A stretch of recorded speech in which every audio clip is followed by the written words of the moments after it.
நாக்கு மீன் பஜ்ஜி எப்படி சேர்த்துன்னு பார்க்க போகிறோம் வாங்க. இது வரைக்கும் நம்ம சேனலை யாராவது சப்ஸ்கிரைப் பண்ணாமல் வந்தீங்கன்னா மறக்காமல் சப்ஸ்கிரைப் பண்ணிடுங்க. அப்படியே பக்கத்தில் இருக்கிற பெல் பட்டனை கிளிக் பண்ணிடுங்க. இப்போ வீடியோவில் போகலாம் வாங்க. இன்றைக்கி நாங்கள் மீன் பஜ்ஜி செய்ய போகிறோம். அதுக்காக நாக்கு மீனை வாங்கி க்ளீன் பண்ணி ஃப்ரெஷ்ஷாக கழுவி வச்சுருக்கோம்.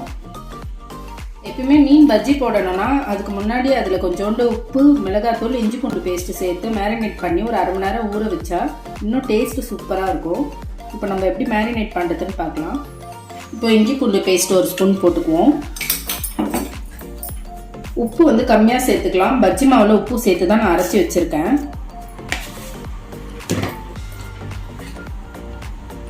கொஞ்சமாக மிளகாத்தூள் சேர்த்துக்குவோம். மிளகாத்தூளும் நான் அதில் சேர்த்துருக்கேன் பஜ்ஜி மாவில். இப்போ இதை நல்லா கலந்துக்கலாம்.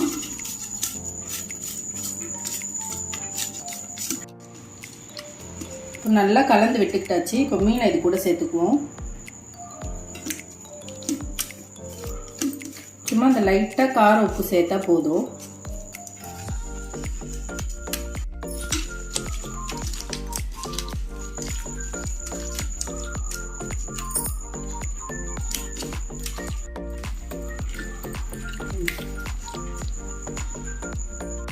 அவ்வளோதாங்க, நம்ம மேரினேட் பண்ணியாச்சு. இப்போ ஒரு அரை மணி நேரம் இதை ஊற வச்சுக்கலாம்.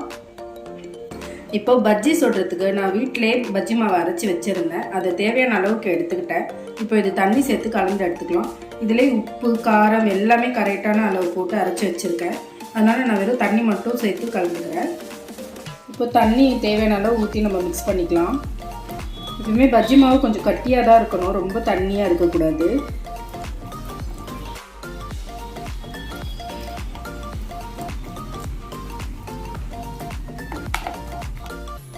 இதுதாங்க கரெக்டான பதம். இந்த அளவுக்கு இருந்தாலே போதும்.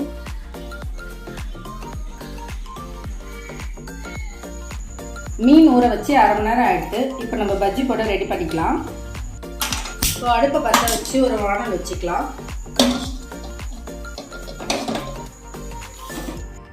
இப்போ வானல் நல்லா காஞ்செடுத்து எண்ணெய் ஊற்றிக்கலாம்.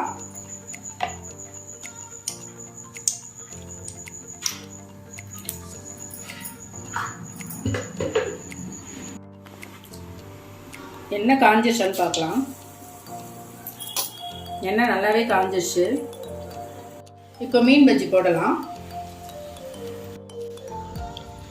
ஒவ்வொரு மீனாக எடுத்து பஜ்ஜி மாவில் நல்லா நனைச்சி போட்டுக்கலாம்.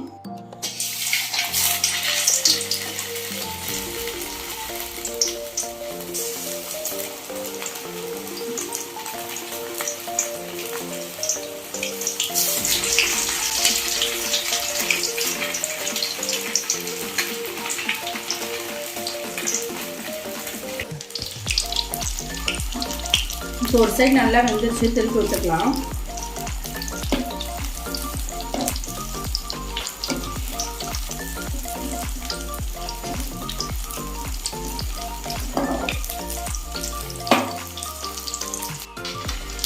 அவ்வளோதாங்க, பஜ்ஜி ரெடி ஆகிடுச்சு.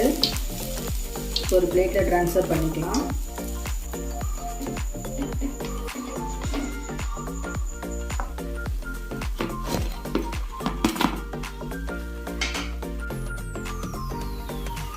பாருங்கள், கொஞ்சம் கூட எண்ணெயே பிடிக்கல. எந்த அளவுக்கு நல்லா பொசு பொசுன்னு வந்திருக்கு பாருங்கள். இதே மாதிரி எல்லா மீனையும் பஜ்ஜி போட்டு எடுத்துக்கலாம்.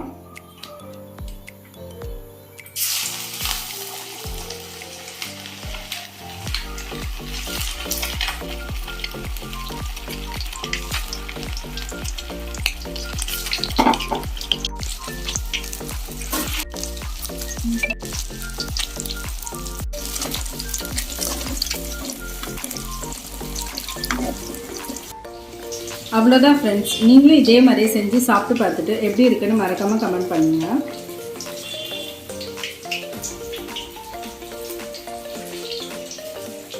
ஓகே ஃப்ரெண்ட்ஸ், நீங்களும் இதே மாதிரி செஞ்சு சாப்பிட்டு பார்த்துட்டு எப்படி இருக்குன்னு மறக்காமல் கமெண்ட் பண்ணுங்கள். இந்த வீடியோ உங்களுக்கு பிடிச்சிருந்ததுன்னா லைக் பண்ணுங்கள், ஷேர் பண்ணுங்கள், சப்ஸ்கிரைப் பண்ணுங்கள். இதே மாதிரி இன்னொரு டிஃப்ரெண்ட்டான வீடியோவில் மீட் பண்ணுறேன் ஃப்ரெண்ட்ஸ். பாய்.